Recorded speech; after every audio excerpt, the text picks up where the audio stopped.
and welcome back to my channel Free Learning with Fahim. My name is Muhammad Fahim Alam and you're watching my YouTube channel and you're also your lovely YouTube channel Free Learning with Fahim. So guys, आज हम लोग सीखेंगे कि हम लोग कैसे आप लोग देखते होंगे जब आप लोग इंटरनेट में मीन्स क्रोम में गूगल क्रोम में अगर कोई भी वेबसाइट अगर आप खोलते हैं तो आप लोग को एक चीज़ दिखता होगा कि कभी कभी कोई भी वेब पेज अगर नहीं खुलता है या तो फिर कोई नया कोई डोमेन होस्टिंग लिया है उसके बाद फिर अगर उसको कोलैबोरेट करने के बाद डोमेन को होस्टिंग के साथ अटैच करने के बाद जब वो वेबसाइट खोलता है तो कभी कभी ये स्क्रीन आता है जो मैं आपको दिखाना जा रहा हूँ। ये स्क्रीन आपको दिखेगा कभी कभी this site can't be reach, server IP address could not be found. Try running network diagnostic DNS pro finish NX domain. ये चीज़ आपको ये मीन्स ये एक पेज आपको दिखता होगा। आप लोगों को प्रॉब्लम होता होगा कि यार ये क्या हो गया, मेरा पेज वेबसाइट क्यों नहीं खुल रहा, वेबसाइट में क्या प्रॉब्लम हो गया, या फिर डोमेन या होस्टिंग में क्या प्रॉब्लम हो गया, कुछ कोडिंग में या कोई भी ऐसा प्रॉब्लम हो गया। लेकिन घबराने की बात नहीं है गाइज, ये कोई एक नॉर्मल सा प्रॉब्लम होता है जो बहुत लोग फेस करते हैं। इसमें कोई घबराने की बात नहीं है। इसमें कुछ ज़रा बहुत मीन्स 3 से 4 स्टेप है जिसके बाद आप ये वाला आपको फिर ये नहीं दिखेगा, ये आप फिक्स कर सकते हैं। तो गाइज़ आज हम सिखाने वाले हैं, आज हम आप लोगों को सिखाने वाले हैं कि आप कैसे ये चीज़ मीन्स ये जो प्रॉब्लम जो फेस होता है इस प्रॉब्लम से आप कैसे इस प्रॉब्लम को कैसे फिक्स कर सकते हैं, इस प्रॉब्लम को कैसे सॉल्व कर सकते हैं। तो चलिए गाइज हम लोग आगे बढ़ते हैं। तो सबसे पहले आपको करना क्या है, अगर आपको कोई भी आपका जो वेब पेज है या फिर जो वेबसाइट आपका उसमें अगर ये स्क्रीन दिख रहा है तो आपको करना क्या है, सिंपली आपको इसको मिनिमाइज करना है, मिनिमाइज कर सकते हैं। उसके बाद फिर आना है आपको यहाँ पे क्लिक करना है सर्च बार में। सर्च बार में क्लिक करने के बाद आपको सिंपली क्या टाइप करना है, सिंपली टाइप करना है CONTRL control PNL panel. Control panel में क्लिक करने के बाद इंटर करना है। इंटर करने के बाद नेटवर्क एंड इंटरनेट में क्लिक करना है। उसके बाद फिर नेटवर्क एंड शेयरिंग में आपको जाना है, नेटवर्क एंड शेयरिंग में क्लिक करेंगे। जब नेटवर्क एंड शेयरिंग में क्लिक करेंगे तो यहाँ पे आपको लेफ्ट हैंड साइड में आपको दिखेगा control panel, home, change adapter setting and blah blah blah. तो आपको करना क्या है कि चेंज अडेप्टर सेटिंग में क्लिक करना है। जैसे ही चेंज अडेप्टर सेटिंग में क्लिक करेंगे तो यहाँ पे आपको दो चीज़ दिखेगा।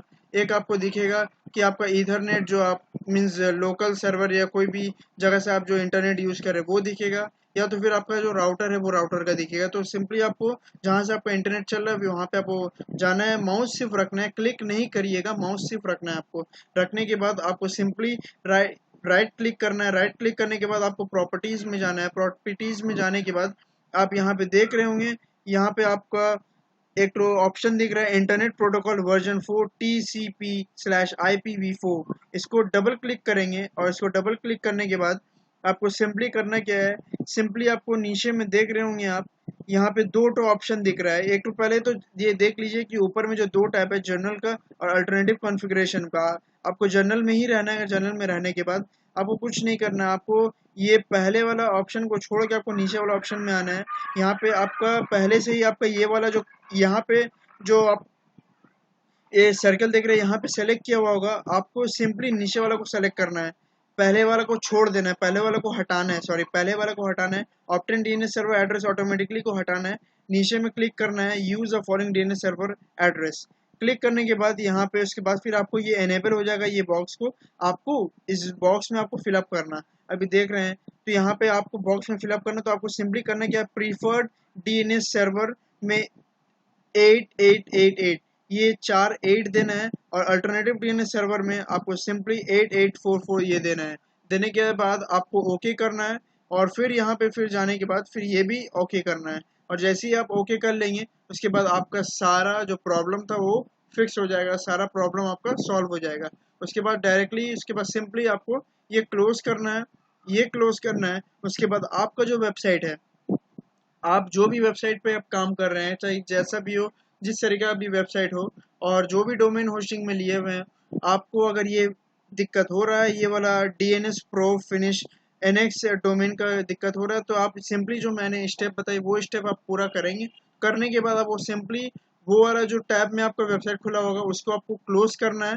क्लोज करने के बाद एक न्यू टैब खोलना है। न्यू टैब खोलने के बाद आपको फिर से वेबसाइट को अपना टाइप करना है। जैसे कि हमारा वेबसाइट जो है, जैसे कि रैंकिंग 1.com ये हमारा वेबसाइट है। इसको हम जब क्लिक करेंगे तो अब मेरा कल भी मीन्स मेरा ये वाला प्रॉब्लम दे रहा था, लेकिन अब जाके मेरा प्रॉब्लम ये सॉल्व हो चुका है।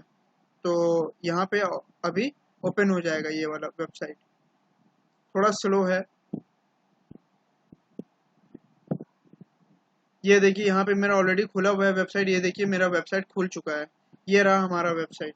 तो ये वेबसाइट ऐसे ही हो जाएगा, ये कुछ नहीं, सिर्फ एक तो डेमो वेबसाइट था, इसी के लिए मैंने आपको दिखाया।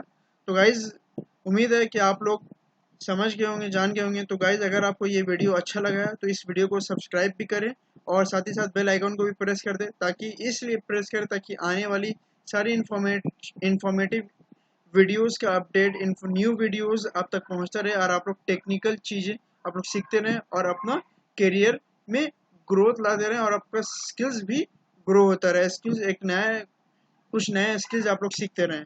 तो गाइज अगर आपको ये वीडियो अच्छा लगा तो इस वीडियो को लाइक करें, शेयर करें, कमेंट करें, कोई भी प्रॉब्लम हो तो उसको कमेंट करें, कमेंट करके पूछें, ताकि मैं आने वाली सारी अगली वीडियो आप तक पहुंचाता रहूँगा। तो guys thank you and please don't forget to subscribe my channel and press the bell icon.